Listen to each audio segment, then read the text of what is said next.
आने वाला सोमवार हर किसी के लिए बहुत ही इम्पोर्टेंट होने वाला है, क्योंकि 11 मार्च को सुप्रीम कोर्ट की constitution bench comprising chief justice of India DY Chandrachud, justice Sanjiv Khanna, BR Gavai, JB Pardiwala और मनोज मिश्रा SBI द्वारा filed application for seeking extension for time to disclose electoral bonds data पर सुनवाई करने वाले हैं। ये मुद्दा इस वक्त का देश का सबसे अहम चर्चा का विषय बना हुआ है। आम आदमी से लेकर प्रोमिनेंट पर्सनालिटीज इस इशू को डिस्कस करते हुए दिखाई दे रहे हैं। जैसे कि हमने भी अपनी पिछली कई वीडियोस में इस टॉपिक को डिटेल में डिस्कस किया है, ये बताते हुए कि कैसे SBI ने सुप्रीम कोर्ट द्वारा सेट डेडलाइन ऑफ 6 मार्च को क्रॉस करते हुए ठीक उससे 2 दिन पहले एक एप्लीकेशन फाइल की है through advocate on record Sanjay Kapoor, ये बताते हुए कि उन्हें अभी और वक्त चाहिए कि वो इलेक्टोरल बॉन्ड्स का डाटा प्रेजेंट कर पाए। जहां एक और SBI ने 30 जून का टाइम एक्सटेंशन सीक किया है, वहीं उसी के काउंटर में एक NGO association for democratic reforms ने इस मूव के अगेंस्ट सुप्रीम कोर्ट में कंटेम्प्ट पिटीशन फाइल कर दी है। इस पूरे सिनेरियो को ध्यान से समझने के लिए और क्यों SBI ने टाइम एक्सटेंशन सीक किया है, इस बात को डिटेल में जानने के लिए सुप्रीम कोर्ट ने एक कॉन्स्टिट्यूशन बेंच सेटअप किया है और ये बेंच मंडे को इस मैटर की सुनवाई भी करने वाला है। पर जहां अब तक इस केस में हियरिंग भी शुरू नहीं हुई है, उससे पहले ही हमें कई ऐसे रिएक्शंस और पब्लिक ओपिनियन सुनने को मिल चुके हैं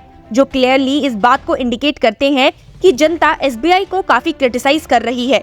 सिर्फ SBI ही नहीं बल्कि इस विवाद में यूनियन को भी काफी फटकारा गया है, क्योंकि ऐसा माना जा रहा है कि SBI के इस मूव में रूलिंग पार्टी का योगदान है और उन्हीं के कहने पर ऐसी एप्लीकेशन सुप्रीम कोर्ट के सामने फाइल की गई है instead of disclosing the actual data. असल बात क्या है ये तो हमें हियरिंग के दौरान ही पता चलेगा, मगर उससे पहले ये जानना भी जरूरी है कि SBI ने किस बेसिस पर इस टाइम एक्सटेंशन को सीक किया है। आपको बता दूं कि 4 मार्च को एक एप्लीकेशन सुप्रीम कोर्ट के सामने फाइल करते हुए SBI ने ये बताया है कि 30 जून तक इंफॉर्मेशन को डिस्क्लोज करना उनके लिए जस्टिफाइबल नहीं है and is based on an erroneous reading of the Supreme Court's direction to it। SBI की एप्लीकेशन के अनुसार बैंक अपने अटेम्प्ट कर रहा है ताकि वो हर एक इलेक्टोरल बॉन्ड के बायर को उस पॉलिटिकल पार्टी से मैच कर पाए जिन्होंने बॉन्ड इनकैश किया है। बैंक ने कहा है कि ये एक टाइम कंज्यूमिंग प्रोसेस है और कोर्ट द्वारा सेट डेडलाइन 6 मार्च तक पूरा नहीं हो सकता। हालांकि उन गवर्नमेंट ऑफिशियल्स जो इलेक्टोरल बॉन्ड स्कीम इम्प्लीमेंटेशन के वक्त सर्विस में थे, उनका कहना है not only was the matching process a miss interpretation of what the supreme court had asked,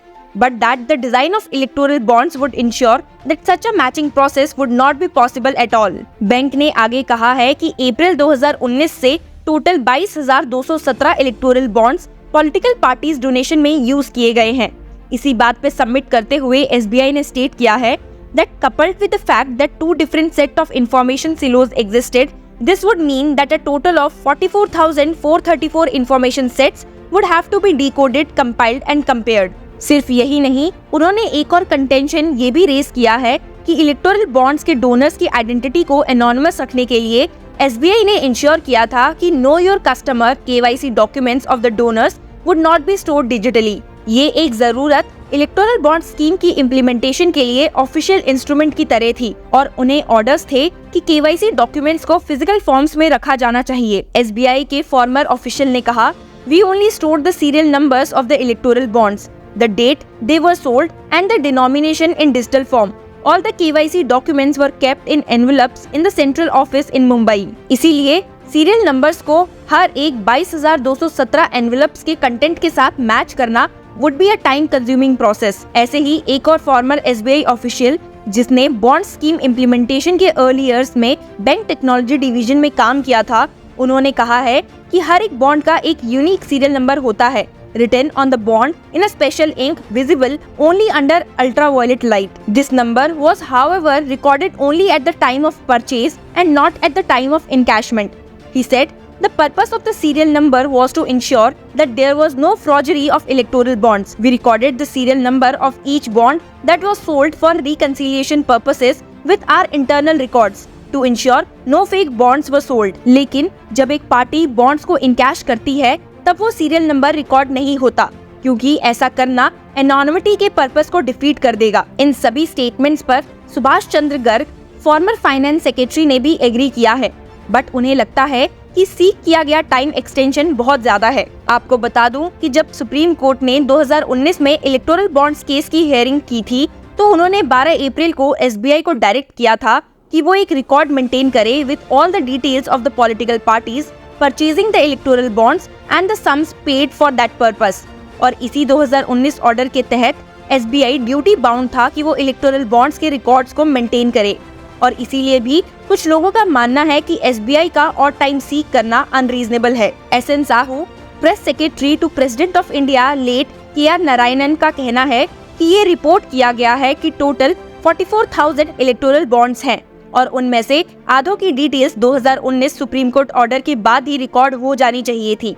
हाँ, ये पॉसिबल है कि other half of 22,000 bonds digital form में अवेलेबल ना हो, इसीलिए SBI को और टाइम चाहिए ताकि वो इस साल 30 जून तक का डाटा फर्निश कर पाए। पर फिर भी 3 महीने का टाइम एक्सटेंशन नहीं लगना चाहिए। उन्होंने ये भी कहा है कि SBI का डिटेल शेयर करने के लिए ज्यादा टाइम लेना लोगों को ये फील करवा सकता है कि an attempt is being made to put a lid over the funds gained by the ruling Bharatiya Janata Party, which has got over 16,000 crore and opposition parties in contrast received much less amount। और ये delay constitution के basic structure जो free and fair elections को promote करता है उसे adversely effect कर सकता है। वोटर्स के राइट टू इन्फॉर्मेशन की बात को दोहराते हुए SN साहू ने सुप्रीम कोर्ट से अर्ज किया है कि अगर SBI की एप्लीकेशन सुप्रीम कोर्ट जजमेंट के ट्यून में नहीं है तो फिर उसे अकॉर्डिंगली डील करे। तो जहां एक तरफ SBI के कंटेंशंस को समझ पाना कई लीगल एक्सपर्ट्स, फॉर्मर ऑफिशियल्स और आम जनता के लिए मुश्किल है, वहीं SBI ने अपनी कहानी इन सभी रीजंस के साथ स्टेट करते हुए सुप्रीम कोर्ट को सुना दी है। ये रीजंस सुप्रीम कोर्ट बेंच को भी समझ आते हैं या नहीं, इसका फैसला तो मंडे को ही होगा। पर उससे पहले हम आपसे जानना चाहते हैं कि आपका इस बारे में क्या विचार है। Also don't miss to watch the law Chakra live stream of the case hearing on Monday. Stay tuned with us.